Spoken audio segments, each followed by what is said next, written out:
everyone, it's me, Miss Farrah Mills. Welcome back to my channel. Sorry it's been such a long time since I done a vlog. I know I was being really good, I was being quite consistent and doing vlogs and stuff, but I just kind of run out of things to talk about, and unfortunately if you do vlogs or you do anything on YouTube, the longer you leave it, the longer it is, the harder it is for you to think of something else you want to talk about and get back into the swing of doing little videos and talking to people and stuff. So that's why I haven't really been on, so here I am. Plus I haven't really had anything that I wanted to talk about properly as well. And so I don't really have anything specific I wanted to talk about today, but there were a few different little topics that I wanted to address or put my views on and stuff. So here I am. Firstly though, I'm trying to figure out a name for this. This was bought for me for my birthday from one of my close friends, Dean. And it's my little plushy face hugger. So someone, if you can think of a name for it, then please leave it in the comment section below, because I can't think of a name for this one. My lovely cute little teddy that I sleep with. Anyway, so let's get back to normal stuff. So yeah, so one of the things I wanted to talk about today is something that has happened quite a lot through my entertainment career as far as singing goes and doing clubs and all that kind of stuff. And it's getting bookings working on the gay scene. Now, this has always been really difficult, because if you're a drag queen, then you're drag, so you're gay, so they enjoy that, they know where to put you, and because we've had a big surge in drag performing, because of Drag Race and everything, so it's now become extremely popular. Whereas when I did it when I was younger, like in 2000, it was kind of on the way out. People weren't really that interested in it. So I get that, it's fine. But I've been singing on the scene, as it were, for 20 years. So I performed in straight places, I performed in trans places, and I have performed in gay places as well. But when you're performing gay places, you're competing with drag queens and gay men, and a lot of women. Actually, I've noticed that there's a lot of women who perform the gay scene as well, understandably. But it's very difficult, because they always kind of say things like, we don't really know what to do with you, we don't know where to put you, we don't know what kind of audience is going to want to watch you. And it's very frustrating, because it's like, well, you know, it is LGBT. We are part of your community as well. And I've had a few places say, oh, well, why don't you just perform at trans places, you know, because that's the kind of audience that would want to watch you. And personally, I kind of don't really agree with that, because are we saying that so gay people don't perform in straight places because straight people don't want to watch gay people singing or dancing or whatever it is they're doing? Are we saying that straight people don't like watching drag? So I find it very difficult to deal with, or I find it a big cop-out when gay places say, well, gay people won't want to watch a trans person singing.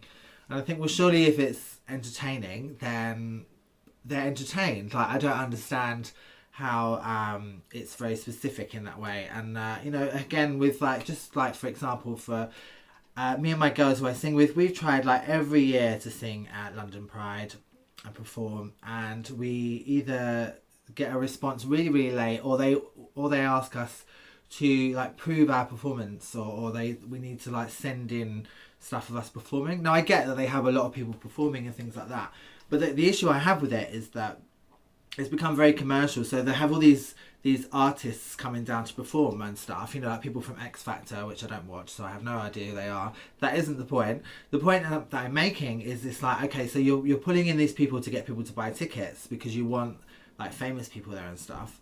That's fine, but I kind of assumed that Gay Pride was celebrating everyone from the LGBT community, so therefore I would assume that you would have a lot of local acts performing, because everyone knows who those people are, everyone wants to see local talent and see those people perform.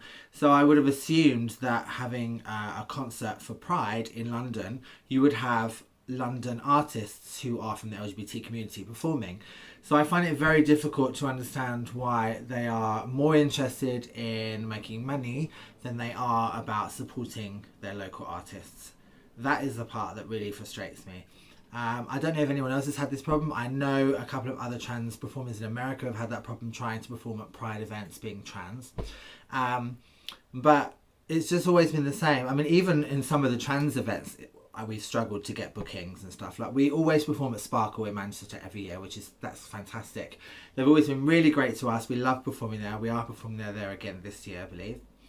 But everywhere else, like, we've tried with Brighton, we have performed in Newcastle Pride before, and they were really nice. That was great. But we've sort of reached out to a lot of other things and we've heard nothing back. I still believe we're waiting to hear back from London Trans Pride. Still waiting to hear back from that. Now I know that's new, so it may take them a while to get used to sorting everything out and getting back to people, so that's fine, I get it. But at the moment it feels like the same old story. And, you know, now I know that, you know, they may not know who we are, they may not have seen us perform before, but, you know, we always send like a package with our videos and music and stuff like that, so they can see who we are, where we've performed before and all that kind of stuff. So I just wish that there was more interest and more excitement about having local or people from that area performing. You know, if you have a Pride in Brighton, I'm sure that all the artists who usually perform there would be allowed or even asked to come and perform for Pride, you know, because we all want to have our input, we all want to be part of it and feel proud that we're contributing to our community, and especially at Pride, at a special time of the year when we're all celebrating us and being who we are and being together and equal and all that kind of stuff. Sometimes it feels very segregated, and sometimes I feel as a trans woman that very pushed out. I'm not saying anyone specifically, I'm just saying that that's how it feels. Now, of course, we have trans events and stuff that we can perform at, which we do, and that's great. But there's no point us being part of the LGBT if we're not really wanted there. And I love being part of LGBT. It feels very special, and I've put a lot of work into it over the years, as so many other people have as well. So I'd still just like to be included still. That would be really nice. I guess this video was kind of a little bit of a rant video, but I didn't really have any specific topics that I wanted to talk about, so that was just kind of something that was on my mind and I thought it was important to talk about.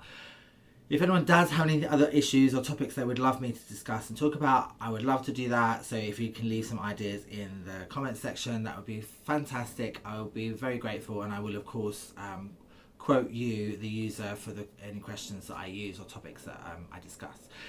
Please subscribe to my channel by clicking here. If you want to see another video of mine, click here. Have a fantastic day, everyone. Lots of love, and I promise I won't leave it too long before the next video.